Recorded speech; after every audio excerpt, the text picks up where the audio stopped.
धनबाद के कोयले से जगमगाता हुआ ये पूरा देश, बल्कि पूरा विश्व धनबाद के कोयले से जगमगाता है। लेकिन धनबाद के लोगों की क्या स्थिति है वो ग्राउंड जीरो से हम आपको दिखाने वाले हैं। केंदुआडीह का नाम सभी लोगों ने आप लोगों ने सुना होगा।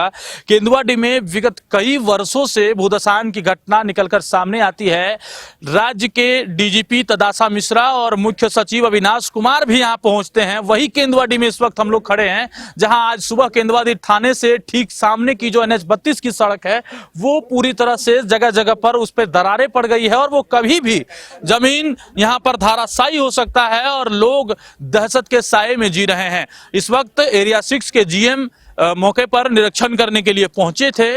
उन्होंने निरीक्षण किया, खानापूर्ति की और कागजें लपेट करके चल दिए। लोग तो आक्रोशित हो गए। लोगों का कहना है कि हमें जल्द से जल्द यहां से हटाकर कहीं व्यवस्थित जगह पर बसाया जाए और इस पर जो है प्रक्रिया भी चल रही है। 2009 का झरिया मास्टर प्लान आता है, जिसके तहत हजारों हजार बस्तियों में रहने वाले लोगों को बसाने की प्रक्रिया शुरू होती है। उसके बाद JRDA का गठन होता है और JRDA वो अथॉरिटी जो काम को और जो पूरे प्लान को एग्जीक्यूट करती है धरातल पर।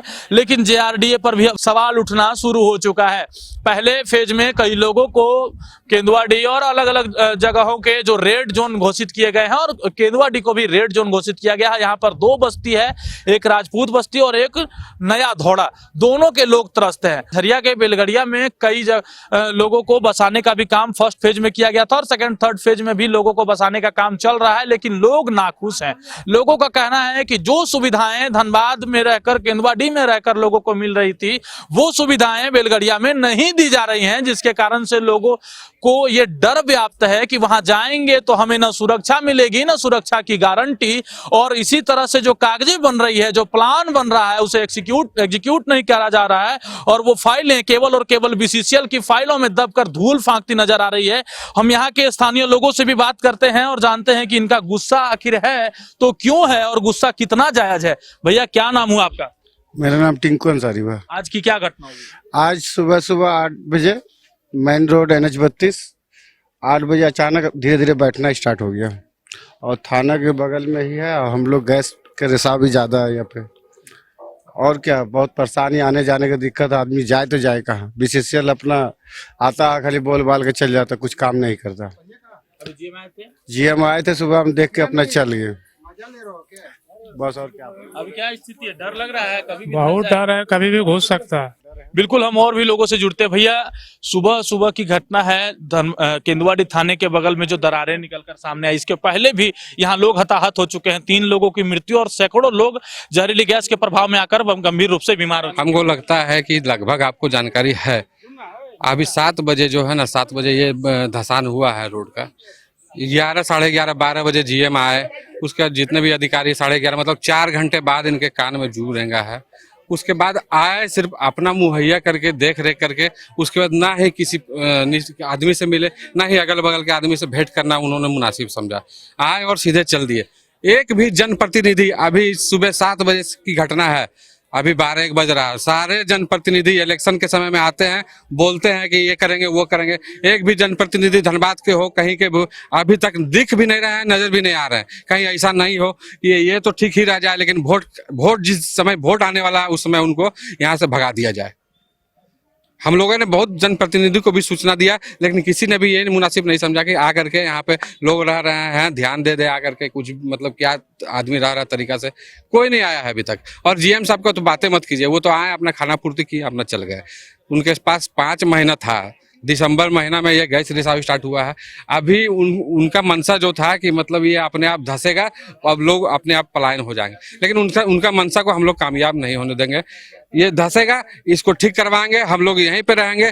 और जाने वाले में से अलग, अगर जाने के लिए वो सुविधा देते हैं, यहाँ के जैसे रोजगार देते हैं, तो आदमी जाने के लिए तैयार है। अच्छा, जो BCCL के द्वारा जो कवायदे की जानी चाहिए, चाहे वो बालू भराव का हो और जो बंद पड़े प्रोजेक्ट है उसमें बालू भर करके उसको पैक किया जाए, जो गाड़ियां पार होती है उसे ढक करके निकाला जाए, बैरिकेटिंग किया जाए, गैस अगर कहीं जमा हो गई है तो उस गैस को निकाला जाए, ये सब चीजें नहीं होती है क्या? नहीं, ये सब चीजें हम तो पहले भी बोले, अभी 10 मिनट पहले, कि 4 महीना 5 महीना उन लोगों के हाथ में समय था, लेकिन उन लोगों ने कोई भी ऐसा काम नहीं किया है कि मतलब इसको रोकथाम के लिए कोई ऐसा काम नहीं किया। सिर्फ अपना खाना पूर्ति किया है। BCCL एक ही मंशा है कि आप बैलगाड़ियां चल जाइए, मतलब बिलाए कुत्ता बकरी भेड़ की तरह वो लोग चाहते हैं आदमी को खदेड़ दे।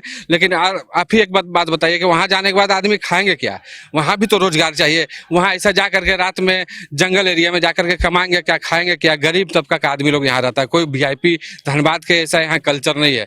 यहाँ सब गरीब तबका लोग का आदमी रहता है। आप हाँ, मजदूर वर्ग के लोग रहते हैं। तो आप लोग के माध्यम से हम ये बोलना चाहेंगे कि जीएम साहब हो गए, सीएमडी साहब हो गए, आ करके ये सोच रहे हैं कि बहुत छोटी घटना है, लेकिन आप ये रोड देखिए, ये धनबाद रांची मुख्य मार्ग है और ये रोड से आवागमन बाधित हो रहा है। अगर यहाँ के लोकल भी दूर दूर के लोग भी सोच रहे हैं कि ये वहीं का घटना है, वहीं के लोग का समस्या है, तो ये गलत बात है। हम लोगों को जागरूक करना चाहते हैं कि यहाँ का समस्या आकर के देखें। ये अगर रोड रुक जाएगा तो समझिए धनबाद रांची कलकत्ता का आगमन बाधित हो जाएगा। हम लोग यहाँ के लोग बाजार नहीं जा सकते हैं, बाजार के लोग धनबाद नहीं जा सकते हैं। बहुत तरह की चीजें यहाँ बाधित होगा। क्योंकि जो प्राकृतिक आपदा है वो तो किसी को कह करके नहीं आती। अगर किसी न किसी तरह से भूदसान फिर से हो जाए या गैस रिसाव फिर से और व्यापक तरीके से चालू हो जाए तो इसकी जिम्मेदारी कौन लेगा? अगर लोग की जिम्मेदारी पूरे बीसीसीएल अधिकारी पर है, जीएम साहब पर है, सीएमडी साहब पर है, जितने भी बीसीसीएल अधिकारी हैं सब उन पर होगा। ये आपदा नहीं है, ये 5 महीना से चल रहा है, लेकिन बीसीसीएल के अधिकारी लोग ये नहीं सोचे अभी तक कि मतलब किसी भी तरह गरीब आदमी लोग को, यहाँ के लोगों को हटा करके बढ़िया जगह व्यवस्था किया जाए, रोजगार सहित मुहैया करा जाए। आगे अगर सब कुछ ठीक नहीं होगा तो क्या करेंगे आप? आगे अगर ठीक नहीं होगा तो हम लोग मतलब इसके लिए लड़ाई लड़ने के लिए, पुरजोर लड़ाई लड़ने के लिए तैयार हैं। और अगर जान पर आ जाएगा तब तो अब जब छोटा सा सचिव आए थे तो उस समय क्या वार्ता हुई? मुख्य सचिव आए थे लेकिन उन्होंने समय नहीं दिया। और यहाँ पर आने के बाद आदमी लोग मतलब जो तकलीफ में है, जहाँ का लोग तकलीफ में है, उनसे नहीं बात करके इधर उधर की बात करके वो चले गए, खाना पूर्ति करके चले गए। यहाँ जो भी अधिकारी आते हैं, जहाँ पे गैस रिसाव हो रहा है, चाहे जहाँ पे लोग मतलब अथी है, पीड़ित हैं, उनके पास जाकर के बात नहीं करके इधर उधर के बात करेंगे, नेता का बात करेंगे, बस यही बात करेंगे। बस अभी तक देख लीजिए, आपके माध्यम से हम बोल चुके हैं, सुबह 7 बजे का घटना है, एक भी नेता, एक भी जनप्रतिनिधि यहाँ नहीं आया हुआ है। और हम मीडिया के माध्यम से बोलना चाहते हैं कि कहीं ऐसा नहीं हो कि सब नेता, सब जनप्रतिनिधि का हम लोग यहाँ से विरोध करके भगा दें। नेता लोग भी बीसीसीएल से मिले हुए हैं, हो सकता है तभी देखिए उन पर जोर नहीं दे रहे। देखिए हम लोग क्या, हम लोग सारे लोग जानते हैं कि नेता लोग अंदर अंदर मिला हुआ रहता है, सारे लोग जानते हैं। लेकिन इतना भी गलत मत कीजिए कि पब्लिक गरीब लोगों को जान मारने का कोशिश कीजिए। यहाँ आप लोग देख सकते हैं, यहाँ छोटा छोटा गरीब तबका का लोग रहता है, सारे लोग। अभी तो आप हमको लग रहा है कि बहुत देर बाद इंटरव्यू ले रहे हैं। सुबह 7 बजे अगर देखते हैं, यहाँ हजारों हजार की भीड़ थी। और अगर यहाँ पे आदमी खड़ा रह जाएगा तो खाएगा क्या? सब लोग अपना रोजगार के लिए गए हुए हैं। बिल्कुल। तो जिस तरह से लोगों का गुस्सा जो है वो जायज है और गुस्सा इतना व्याप्त है कि अभी जीएम को भी यहाँ लोगों ने जब सवाल किया तो जीएम भी यहाँ से दुम दबाकर भागने का काम किए। जीएम के पास भी लोगों के सवालों का जवाब नहीं था और जीएम ने भी केवल और केवल प्रोटोकॉल है उसका पालन किया, आया, निरीक्षण किया और चले गए। हालांकि लोगों का सवाल ही रहकर रह चुका, उनका उत्तर नहीं मिल पाया और लोग लगातार चीख रहे हैं कि आखिरकार केंदुआडीह के लोगों को न्याय कब तक मिलेगी और कब तक उन्हें दहशत के साए में रहना पड़ेगा।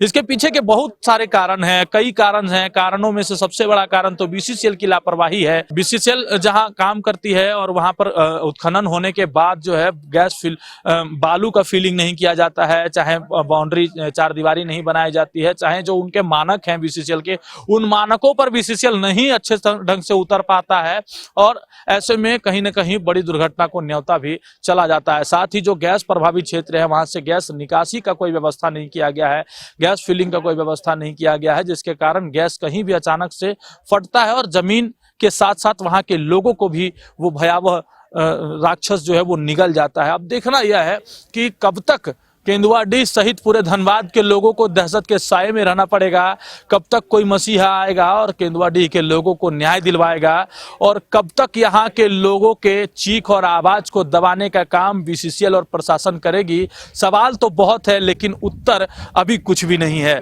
उत्तर जानने के लिए देखते रहे मिरर मीडिया और हम भी यहाँ के लोगों के साथ साथ लोगों के आवाज को उठाने का काम करेंगे और आप तक पहुंचाने का काम करेंगे। आप अपनी प्रतिक्रिया हम तक जरूर पहुंचाएं और देखते रहें मिरर मीडिया। सहयोगी नितेश के साथ प्रभात रंजन पांडे।